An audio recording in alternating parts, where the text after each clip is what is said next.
एक छोटे से गांव में रहता था छोटू नाम का एक नन्हा लड़का। छोटू की उम्र महज 7 साल की थी, लेकिन उसके दिल में एक बड़ा सा डर बैठा हुआ था, बाढ़ का डर। गर्मियों में जब नदी का पानी उफान मारता तो टीवी पर खबरें आती, बाढ़ ने तबाही मचा दी। छोटू रात को सो नहीं पाता, वो बिस्तर में सिकुड़ जाता और सोचता, अगर मेरे गांव में भी बाढ़ आ गई तो हम सब डूब जाएंगे, मम्मी पापा दादी सबको क्या होगा। उसकी आंखें नम हो जाती और वो कांपने लगता। क्या आपको भी कभी ऐसा डर लगा है? कमेंट में बताओ तुम्हारा सबसे बड़ा डर क्या है, और हाँ, लाइक तो बनता है। एक शाम बारिश की बूंदें टपकने लगी। छोटू घर के आंगन में खड़ा होकर नदी की तरफ देख रहा था। अचानक तेज हवा चली और बिजली कड़की। छोटू डर से भागा और दादी के पास जाकर छिप गया। दादी ने उसके सिर पर हाथ फेरा और कहा, अरे मेरे लाल, डरो मत, ईश्वर सब संभाल लेगा। सुनो, मैं तुम्हें एक पुरानी कहानी सुनाती हूँ, नूह की नाव की कहानी। शायद ये तुम्हारे डर को दूर कर दे। अगर तुम्हें दादी की कहानियाँ पसंद हैं, तो कमेंट में दादी रूल्स लिखो और सब्सक्राइब कर लो ज्यादा कहानियों के लिए। दादी ने छोटू को गोद में बिठाया और कहानी शुरू की, लेकिन छोटू की कल्पना इतनी तेज थी कि उसे लगा जैसे वो खुद उस कहानी में पहुंच गया। अचानक सब कुछ बदल गया। छोटू एक पुराने समय में खड़ा था, हरे भरे मैदान में। वहाँ एक लंबा चौड़ा आदमी खड़ा था जिसके बाल सफेद थे और चेहरा दयालु। वो नूह था। नूह ने मुस्कुराते हुए कहा, नन्हा यात्री, तुम कौन हो? मैं नूह हूँ। ईश्वर ने मुझे एक बड़ा काम सौंपा है। छोटू हैरान हो गया।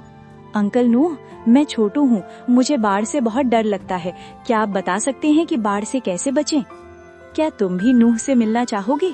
कमेंट में बताओ, और अगर वीडियो अच्छा लग रहा है तो शेयर कर दो दोस्तों के साथ।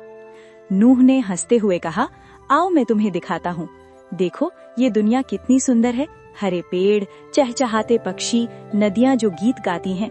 लेकिन इंसान भूल गए ईश्वर की बातें मानना। वे झूठ बोलते, लड़ते झगड़ते। ईश्वर ने दुखी होकर कहा, इस दुनिया को साफ करना पड़ेगा। एक बड़ी बाढ़ आएगी जो सब कुछ बहा ले जाएगी। लेकिन ईश्वर ने एक अच्छे इंसान को चुना, मुझे। उन्होंने कहा, नूह, एक बड़ी नाव बनाओ, लकड़ी इकट्ठा करो, पत्तियां चिपकाओ। ये नाव इतनी बड़ी होगी कि तुम्हारा पूरा परिवार, जानवर सब अंदर समा जाएंगे। छोटू ने पूछा, लेकिन अंकल, लोग हंसे होंगे ना, इतनी बड़ी नाव बिना समंदर के? नूह ने सिर हिलाया। हाँ बेटा, सबने मजाक उड़ाया। बोले, नूह पागल हो गया है, नाव यहाँ पहाड़ी पर। लेकिन मैंने डरना छोड़ दिया। ईश्वर की आज्ञा थी तो मैंने दिन रात काम किया। सुबह उठकर लकड़ी काटी, शाम को नाव पर चढ़कर नापी। मेरी पत्नी, बेटे, बहुएं सब ने मेरी मदद की। ईश्वर ने वादा किया था कि जो मेरी बात मानेगा वो सुरक्षित रहेगा। और देखो, नाव बन गई, 3 मंजिला, लंबी चौड़ी, जैसे एक बड़ा महल। अब कहानी में घुमाव आया। नूह ने कहा, फिर एक दिन बादल घिर आए, आकाश फट पड़ा, बारिश, नदियाँ उफान मारने लगी, पहाड़ों से पानी बहा, मैदान डूब गए। सारी दुनिया पानी में डूब रही थी, लेकिन हमारी नाव वो तैर रही थी। मैंने जोड़े जोड़े जानवर इकट्ठे किए थे, शेर, हिरण, हाथी, कबूतर, सब अंदर। खाने पीने का सामान, बीज, धागे सब रखा।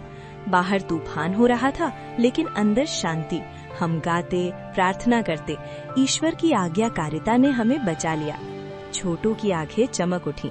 तो बाढ़ आई, लेकिन आप डूबे नहीं? नहीं बेटा, नूह ने गले लगाते हुए कहा, बाढ़ ने सब गंदगी धो दी। 40 दिन रात बारिश हुई, लेकिन नाव डूबी नहीं। फिर एक कबूतर भेजा मैंने, उसके मुंह में जैतून की डाल थी, मतलब जमीन सूख रही थी। आखिरकार नाव पहाड़ पर रुकी। ईश्वर ने इंद्रधनुष दिखाया, रंग बिरंगा चाप, जो वादा था, अब कभी ऐसी बाढ़ नहीं आएगी। नूह ने छोटू का हाथ थामा। देखो छोटू, डरना गलत नहीं, लेकिन ईश्वर पर भरोसा रखो। अगर वो कहे ये करो तो करो। आज्ञाकारिता एक ढाल है, वो तुम्हें हर तूफान से बचाती है। तुम्हारे गांव में बाढ़ का डर है, ईश्वर से प्रार्थना करो, अच्छे काम करो, वो तुम्हें रक्षा देगा, जैसे मुझे दी। अचानक छोटू की कल्पना टूट गई। वो दादी की गोद में था और बारिश थम चुकी थी, लेकिन अब उसका चेहरा चमक रहा था। दादी, नूह अंकल सही कहते हैं, मैं डरूंगा नहीं, ईश्वर की सुनूंगा, स्कूल जाऊंगा, मम्मी की मदद करूंगा। दादी मुस्कुराई। बिल्कुल बेटा, नूह की नाव हमें सिखाती है, आज्ञाकारिता से सुरक्षा मिलती है। देखा कैसे डर हिम्मत बन गया? कमेंट में शेयर करो ये कहानी से तुमने क्या सीखा। और हाँ, सब्सक्राइब कर लो ताकि हर हफ्ते नई कहानी मिले। उस रात छोटू गहरी नींद सोया। बाहर नदी बह रही थी, लेकिन उसके दिल में अब डर नहीं बल्कि एक छोटी सी नाव तैर रही थी, ईश्वर की कृपा की नाव। और जब अगली बारिश आई, छोटू हंसते हुए बाहर खेला, क्योंकि वो जान चुका था डर से बड़ा है भरोसा।